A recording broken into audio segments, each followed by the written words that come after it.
Welcome to Standard Chartered Money Insights, a podcast series by Standard Chartered Bank that brings you market views and insights on the go.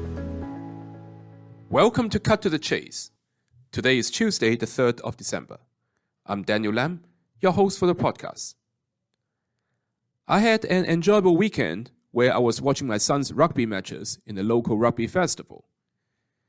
During that time, I overheard a few parents talking about having had a good year this year, investing in US equities, and if they should be locking in their profit before they go on holidays.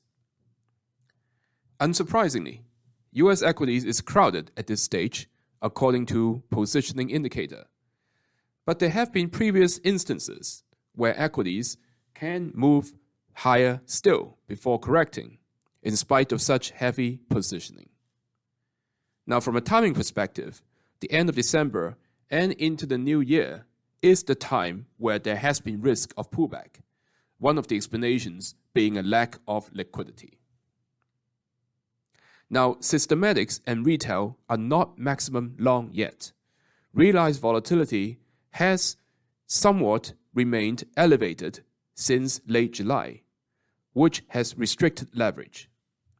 Now, if we avoid a significant hiccup over the next few weeks and volatility goes lower, CTAs and other volatility control strategies can add exposure to US stocks and take us back towards the late July positioning highs.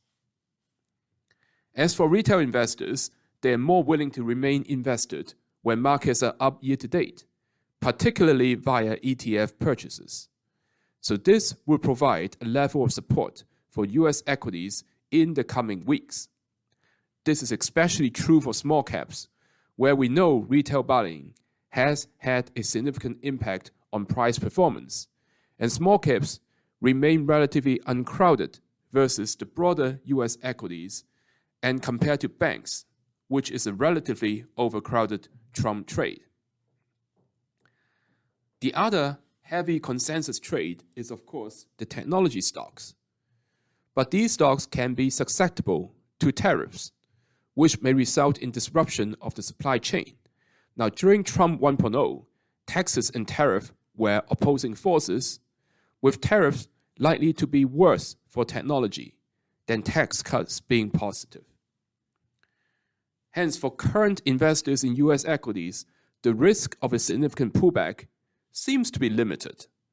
But positioning is heavy, and they may consider rotating some of their exposure into the less crowded Trump trades with lighter positioning, such as the US small caps.